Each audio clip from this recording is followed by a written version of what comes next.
اعوذ باللہ من الشیطان الرجیم بسم اللہ الرحمن الرحیم الحمدللہ رب العالمین والصلاة والسلام علی اشرف الانبیاء والمرسلین سیدنا و مولانا و شفیع ذنوبنا و طبیب نفوسنا و حبیب قلوبنا ابی القاسم محمد اللہم صلی علی محمد وعلی آل بیتہ الطیبین الطاہرین المعصومین المظلومین ولعنت اللہ علی اعدائہم اجمعین اما بعد فقد قال رسول اللہ صلی اللہ علیہ وآلہ وسلم اولنا محمد و اوسطنا محمد و آخرنا محمد و کلنا محمد صلوات پہ محمد و آل محمد میں۔ ناظرین اکرام، اس ماہ مبارک میں جہاں چار چاند لگنے والی بات ہے، یعنی امام محمد باقر کے حوالے سے، امام علی نقی علیہ السلام کے حوالے سے، امام محمد تقی اور خود مولا کائنات علی ابن ابی طالب علیہ السلام کے حوالے سے، تو پتہ چلے گا کہ یہ چار چاند ماہ رجب میں رب نے لگائے ہیں۔ چار چاند، جیسا کہ کسی شاعر کا ایک مصرع مجھے یاد آ رہا ہے، تو یہ چار چاند ہمیں پہلی میں مل رہا ہے 5، 10 اور اس کے بعد 13، اور مکمل چاند جو ہم لوگ آسمان پہ آج بھی دیکھتے ہیں وہ شب 14 میں ہی نظر آتا ہے، یعنی مولا کائنات جیسا چاند۔ اور ان چاندوں میں امام محمد باقر علیہ السلام کی گفتگو پچھلی نشست میں ہوئی تھی اور بتایا گیا تھا، اور جب امام علی نقی علیہ السلام یا امام محمد تقی علیہ السلام یا خود امام مہدی علیہ السلام، ان لوگوں کی زندگی کا مطالعہ کیا جاتا ہے تو پتہ چلتا ہے کہ دوسرے لوگ یہ اعتراض کرتے ہوئے نظر آ رہے ہیں کہ کیا کم سنی میں بھی کوئی امام بن سکتا ہے؟ امام محمد باقر صرف 9 سال کی عمر تھی جب آپ امام بنے، امام علی، لیکن یہ لوگ کم سنی میں بھی ایسے سبق دے دیتے ہیں کہ اگر انسان، کوئی بھی انسان ہو، اس میں مذہب کی اور دھرم کی کوئی قید نہیں ہے، بس انسان یہ سوچے کہ ہم بھی ایک انسان ہیں اور کوئی ہمیں ایک بات بتا رہا ہے، اس سے ہمیں سبق کیا ملتا ہے، تو پتہ چلے گا کہ معصومین علیہ السلام کم سنی میں ہی ایسے درس دے دیتے ہیں کہ آدمی اگر اس کے اوپر عمل کر لے تو کامیاب زندگی اس کی بھی، یا ایسے جوابات دے دیتے ہیں کہ بڑے بڑے عالم بھی حیرت زدہ نظر آتے ہیں۔ آپ امام محمد تقی علیہ السلام کو دیکھیں، یحییٰ بن اقسم کے ساتھ مقابلہ، یا آپ شروع میں چلے جائیں، امام حسن اور امام حسین کھیل رہے ہیں اور کوئی آ کے سوال کر رہا ہے اور اپنے ذہن میں یہ سوچ رہا ہے کہ چونکہ امام حسن امام حسین سے کچھ بڑے نظر آ رہے ہیں اس لیے ان کے پاس علم تھوڑا زیادہ ہوگا، نہیں، ایسا نہیں ہے، سب برابر ہیں۔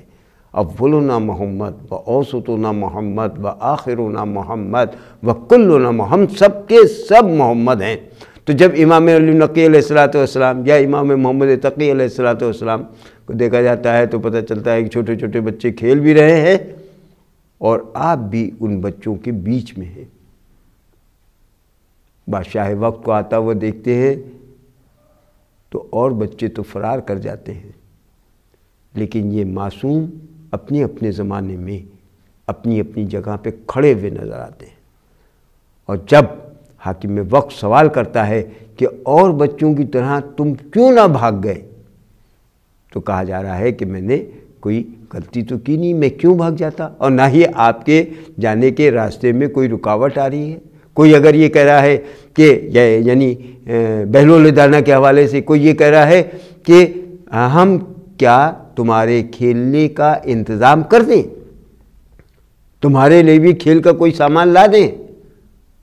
تو جواب یہ معصومین دے رہے ہیں کہ ہمیں کھیلنے کے لیے نہیں، ہمیں عبادت کے لیے پیدا کیا گیا ہے۔ اور اگر بڑا یہ سوال کر رہا ہے، ایک نیا سوال کہ ابھی تو آپ بچہ ہیں، تو یہی بچے جواب دیتے ہوئے نظر آتے ہیں کہ ہاں میں بچہ تو ہوں۔ اور جب یہ کہا جاتا ہے کہ حساب و کتاب کی کیا بات ہے، جنت و دوزخ کی کیا بات ہے، اس سن میں تو آپ سے سوال بھی نہیں ہوگا، تو اب یہ جو جواب دے رہے ہیں امام علی نقی علیہ السلام، مطلب تاریخ میں سنہرے حروف سے لکھا جائے اور ہر بچے کے لیے بہت ہی اہم. آپ کہتے ہیں کہ ہاں میں چھوٹا ہوں، حساب و کتاب نہیں ہے، لیکن میں نے اپنی ماں کو دیکھا ہے کہ جب بھی وہ بڑی لکڑیوں کو جلانا چاہتی ہیں تو جلانے کے لیے چھوٹی لکڑیوں کا استعمال کرتی ہیں، اور ان چھوٹی لکڑیوں میں آگ لگا کے بڑی لکڑیوں کو سلگایا جاتا ہے. میں ڈرتا ہوں کہ کہیں ایسا نہ ہو کہ چھوٹے بچے بڑی لکڑیوں کو سلگانے کے کا. اب یہ جو جملہ ہے یہ ہر ایک کے لیے بہت ہی اہم ہے. سوچے سمجھے غور کرے تو پتہ چلے گا کہ ابتدائی زندگی بچپن سے ہی اپنے آپ جب دوزخ اور جنت کو گویا پہچاننے لگے گا اور یہ سمجھنے لگے گا کہ جہنم کی آگ کیا ہے اور دوزخ کی سختیاں کیا ہیں اور جنت کی نعمتیں کیا ہیں، تو اس کا وہیں سے قدم ٹھیک راستے کے اوپر چلنے لگے گا. تو امام علی النقی علیہ السلام کے حوالے سے یہ بہت ہی اہم بات ہے جو ہمارے ہر چھوٹا بچہ جو بھی دیکھ رہا ہے یا ان کے والدین کے لیے بھی اہم ہے کہ وہ اپنے بچوں کو اس روشنی میں سبق دے کہ تم چھوٹے ضرور ہو لیکن امام کے اس قول کی، اس بیان کی، اس جواب کی روشنی میں تمہیں ابھی سے اپنی زندگی کو گزارنا ہے. جب ہم لوگ جناب رسول خدا کی اس حدیث کے اوپر غور کرتے ہیں، کیا آپ کہہ رہے ہیں کہ میرا پہلا بھی محمد ہے، یعنی اولنا محمد و اوسطنا محمد و آخرنا محمد و کلنا محمد، ہم سب کے سب محمد ہیں. تو اس میں جہاں اس حساب سے کہ پہلے تو خود محمد مصطفیٰ ہیں، اوسط یعنی امام محمد باقر، اوسط یعنی 7ویں ہیں، اور آخر یعنی امام محمد مہدی علیہ السلام وہ بھی محمد ہیں. جہاں اس روشنی میں یہ بات نظر آتی ہے، وہیں لطف کی بات یہ ہے کہ جب ہم لوگ اول پلس اوسط پلس آخر کرتے ہیں تو یہ سب جڑ کے کل کے برابر نکل کے آتے ہیں. یہ سب مطلب گویا میتھمیٹیکل معاملہ ہے. اولنا اوسطنا آخرنا کو جب ہم کیلکولیٹ کرتے ہیں علم الاعداد ابجد حفظ کے حوالے سے تو وہ کل کے برابر نظر آتے ہیں، اور جب کلنا کو کیلکولیٹ کرتے ہیں تو وہ محمد کے برابر، یعنی 2 اور 5 اور 14 کا ذکر اتنا خوبصورت ہے. 2 محمد کے عدد ہیں، 14 معصومین ہیں، 5 پنجتن پاک ہیں، اور سب کے سب ایک ہیں. اور معصوم یعنی جناب رسول خدا ارشاد فرماتے ہیں صغیرنا و کبیرنا سواؤن، ہمارے تو چھوٹے اور بڑے دونوں برابر ہیں. اس روشنی میں چاہے امام محمد باقر کی زندگی کو دیکھا جائے، چاہے امام حسن امام حسین کی زندگیوں کو اور معصومین کی زندگیوں کے ساتھ ساتھ جو دوسرے لوگ یہ اعتراض کرتے ہیں کہ یہ کمسنی میں امام محمد تقی یا امام علی النقی یا امام مہدی آخر یہ کمسنی میں امام کیسے ہو گئے، تو ان کے لیے یہ جواب ہے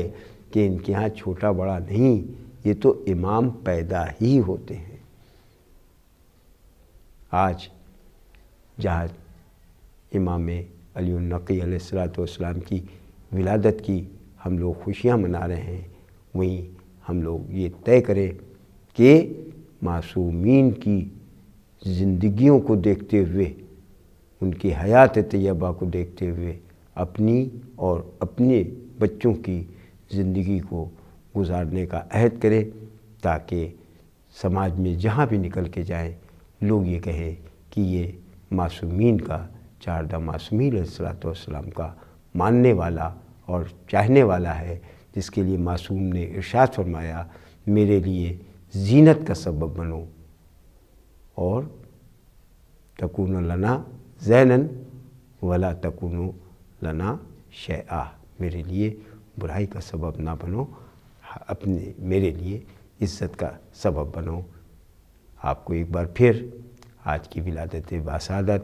یعنی امام علی النقی علیہ السلام کی مبارکباد پیش کرتے ہوئے گزارش ہے کہ ایک مرتبہ صلوات